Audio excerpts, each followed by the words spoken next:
y'all, it's Heel Heat time. Hi, everybody, and welcome to Heel Heat. My name is George Coles, and this is going to be a Heel Heat movie review. On this review, we're going to review The Dirt, a biopic about Motley Crue that just dropped on Netflix yesterday. I probably would have did this yesterday, but I was out all day, so here it goes.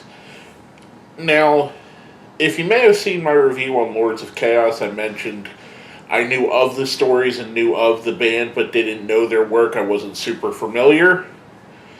On the other hand, Motley Crue, I'm a huge fan of. I've been a fan since I was a very little kid. I love Motley Crue. And I know at some points it was unpopular to say that, especially when grunge music took over. But I always enjoyed their music. I thought they were really good. I know a lot of the backstory. I know a lot of the band struggles. I know a lot of their history. So going into this, knowing what I did about the movie or the story of Motley Crue, kinda, I don't know if it played with or against it, but I'm gonna mention some things because as we go through the review. And if you haven't seen this yet and you don't want to be spoiled, this is going to be a full-on spoiler. We're going to talk about certain parts of the movies, what I liked, what I didn't like. So pause this, go watch it if you want to, and come back, especially if you have Netflix. I mean, you use your subscription. Anyway, there are some things. Let's get into things I liked and didn't like about it. First off, I liked that they depicted it in a graphic manner. They showed a lot of the debauchery, a lot of the drug use. They didn't try to tone it down. A lot of the abuse of women, how shall I say, not abuse, they did show a scene where Tommy Lee smacks a girlfriend, but it's after she stabbed him. So, kind of acceptable to hit a woman there, but again, I know, and as I was taught growing up, you never ever hit a woman, and I know that's kind of a different thing to say in 2019, that, that's even a statement that's a little bit misogynistic. That's what I was going for. A lot of misogyny here, a lot of the women are looked at as subjugated in articles, and I know what they were getting at. I know why they did it, because at the time that's what happened. Unfortunately, the groupie scene, especially with a band like Motley Crue, they did nothing but sleep with groupies. I mean, it's part of their aura, it's part of their history, it's part of what made them famous: sex, drugs, and rock and roll. And they had all three. And there's that in this, and I don't like. I like that they kept it in and they didn't try and homogenize it for this generation, for this outrage culture, which I believe there might be some of that coming against it, and rightfully so, because as we've learned, a lot of the stuff that they did is not how you want to act. But again, different time. This is 30 years ago, a different time. Most of this movie is set 30 years ago. There's some things that they missed in the movie. I'm not necessarily saying they were bad, but to me, as a fan of the group, I knew of what happened and I knew some of it. First of all, the car that Vince Neil was driving when he crashed and Razzle died, famously from Hanoi Rocks, another really great 80s band. If you like 80s music, they're kind of one of the bands that flew under the radar. Hanoi Rocks they're amazing. They're almost as good as Motley Crue. They're right up there with all of that whole scene. They're really good. If you don't know who they are, check them out. You'll like Hanoi Rocks, especially if you like Motley Crue. Anyway, back to what I was saying.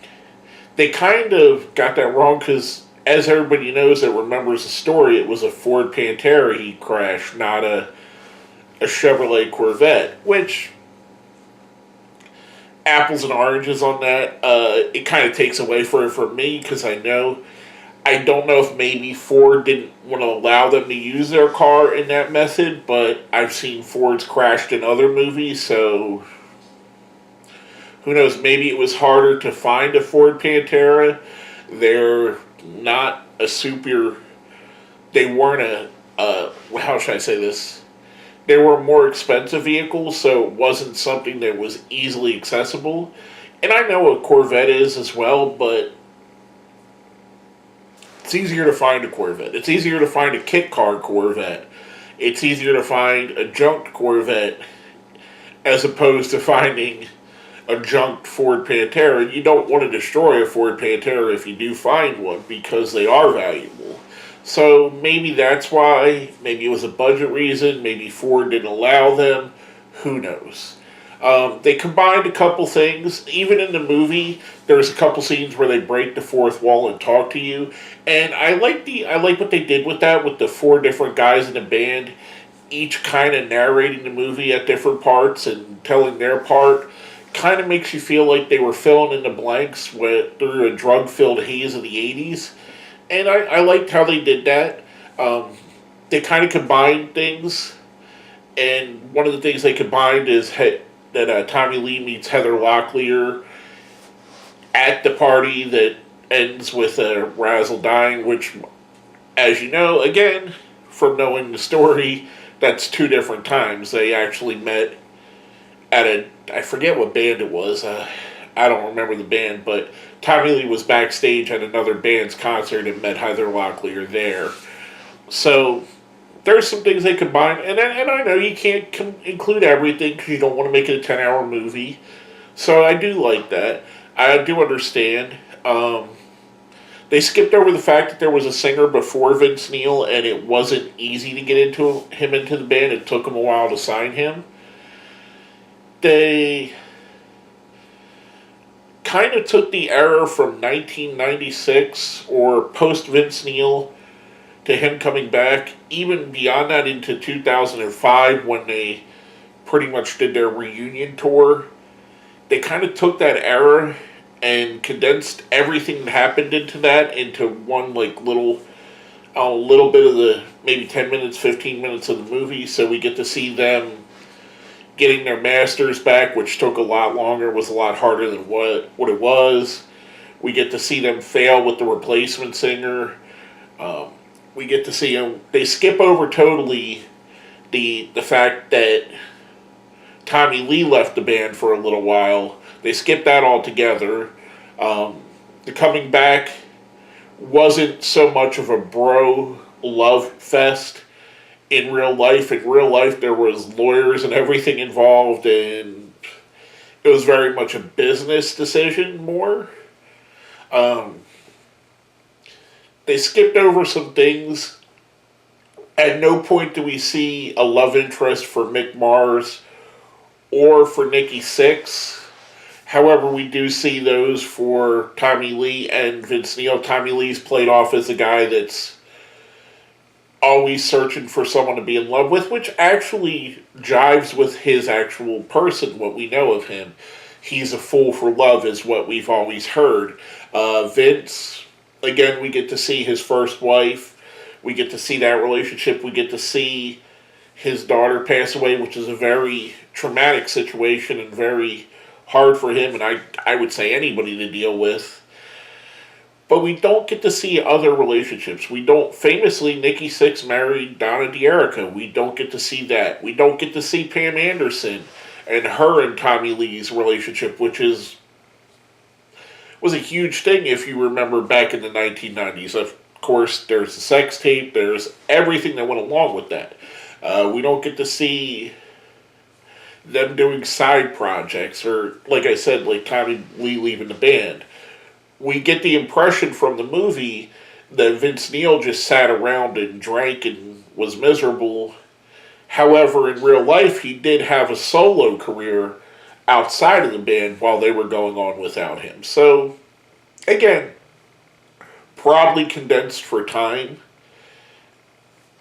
I understand that, and I didn't expect it to be 100% historically correct. No autobiography is. There's nothing that's 100% correct, especially with guys that admittedly were blackout drunk or drugged up during the time frame. Now let's talk about the depictions here. Daniel Weber played Vince Neil. I thought he did a really good job. I think he nailed him. I think he got the role right. I kind of got the feeling at times. I felt he was Vince. I got the feeling at times that he played it a little heavy-handed, but not as much. But again, it fits with the time period. I thought he did a great job. I thought it was a good casting. Douglas Booth played Nikki Sixx. Again, another. I think this is one of my favorite roles in the movie. It kind of felt a little bit with the way it was filmed that it was more Nikki Sixx's story than everybody's story. He monopolized a little bit more than most of them. I mean, we get to see more of his backstory. We get to see more of his drug problem, him fixing his drug problem. Again, we're taken away a little bit, but maybe that's just how it ended up being edited. I thought he did a great job. I thought he played the character extremely well. From what I've seen of interviews of Nikki Sixx, from what I've seen of backstage video, he seemed to not nail the mannerisms and the way Nikki was, and still is at this point. Iwan Rehan, which I'm sure I'm pronouncing wrong, as Mick Mars. I thought he did a great job. I couldn't unsee Ramsay Bolton, though. If you watch Game of Thrones, you know exactly what I'm talking about. I couldn't not see him and not hear him as that character. And I'm not trying to take away from him, because I think he did do Mick Mars really well. He got that really weird vibe of Mick, and it's always said that Mick is just an alien. And he made him feel alien and different. So I get that. But to me, it's kind of weird. It's kind of on a sidebar. It's like when I didn't watch Breaking Bad when it first aired. I didn't watch it till years after the series was over, and the main reason was I couldn't look at Bryan Cranston and not see Hal from Malcolm in the Middle, and that's kind of how I felt with Iwan here. I could not, and I'm not going to try and pronounce his last name again because I know I'm pronouncing it wrong, and I'm probably pronouncing his first name wrong too. I couldn't look at him and not see Ramsay. So he did great. Don't get me wrong. I thought he was fantastic, and he nailed the part. That's one of those things that stuck out to me.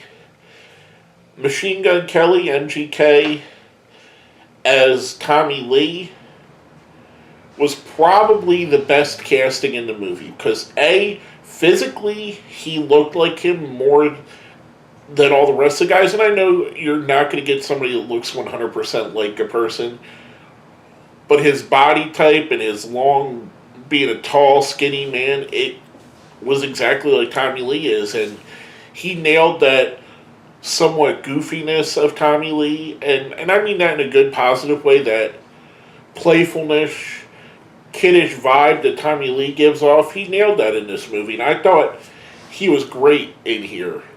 I really enjoyed what he did. I thought he nailed the role, and I really liked it. I think out of the characters, him and Nikki Sixx were my two favorite of the four, and all four I thought were actually really good. With that being said, I really enjoyed a lot of the supporting characters as well.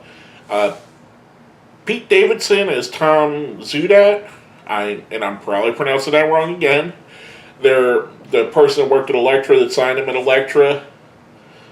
I know that his role was, he kind of basically was just for everything Elektra related. But I thought he was really good in the role. His party played kind of the nerdy, little bit nerdy, but still kind of cool enough to understand that Motley Crue was going to be a big thing. I think he nailed the part. David Constable, speaking of Breaking Bad, we know him from there as well, and as well as that from Suits. Again, another actor that I look at, and I look at his two roles, and it took me a while watching him in Suits to break the Breaking Bad character. And when I finally got used to him in Suits, now we get him here, and I see both of those characters. So he did a really good job as Doc McGee. I've seen tons and tons and tons of videos and interviews with Doc McGee, over the years, and he nailed it. He got the vibe exactly right. I thought he was perfect for the role. Whoever decided whoever cast this movie cast it extremely well. Last but not least, and I wanted to mention these because how perfect they were, Rebecca Graff as Heather Locklear. I don't know how they did it, but she looked like 1980s Heather Locklear. And when I say she looked like her, if you put the two pictures of them next to each other, I don't think you would know the difference. I would say there was probably a 90% similarity between the two. And it was astounding. Someone that grew up loving Heather Locklear, loving her on, TJ Hooker back in the day, and trying to remember what other stuff she is. And I know she was in 90210 later. But she was a huge, huge star, so a person that grew up in the 80s and 90s, she's immediately recognizable, and she looked exactly like her, and got her mannerisms right. Again, we say that again, the mannerisms thing. All in all, the cast was fantastic. The story itself was really good. You follow the ebb and flow of a band going from their earliest beginnings to the breakup, to the reconciliation. I thought it was a fantastic story. Which brings us to the director, Jeff Tremaine, who you'll know from the Jackass films, from his work with Rob Dyrdek, from some other things he's done. I thought Jeff did a fantastic job. I thought this is a really good movie.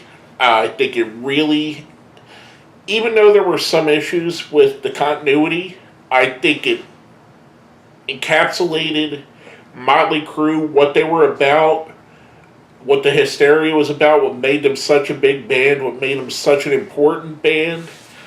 I think he nailed that. I think the movie was cast extremely well. I keep saying that. I think the story was really well written.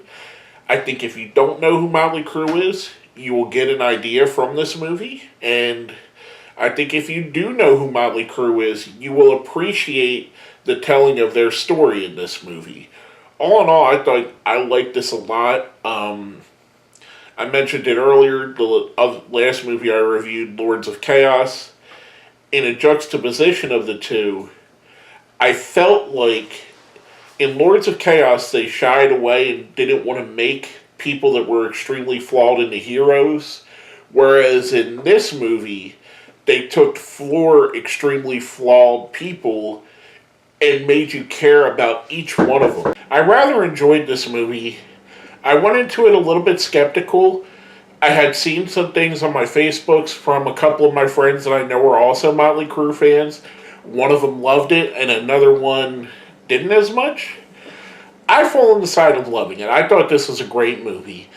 With that being said, let's go into our ratings. Now, if you've never watched any of my shows before, I rate everything on a 1 to 5 scale. 1 being the worst, 5 being the best. I'm going to give this one a 4. It could have been better. I'm knocking it a little bit for the historical inaccuracies, but I understand why they were made.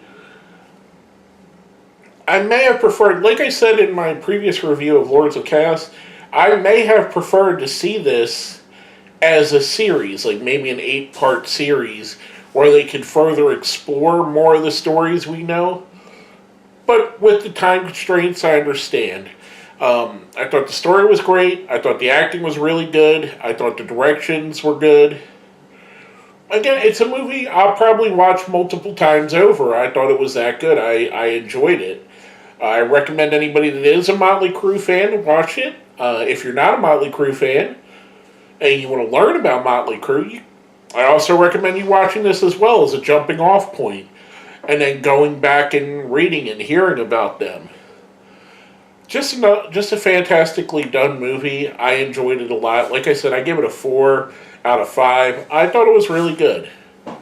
With all that being said, my name is George Coles, and this has been my review of The Dirt.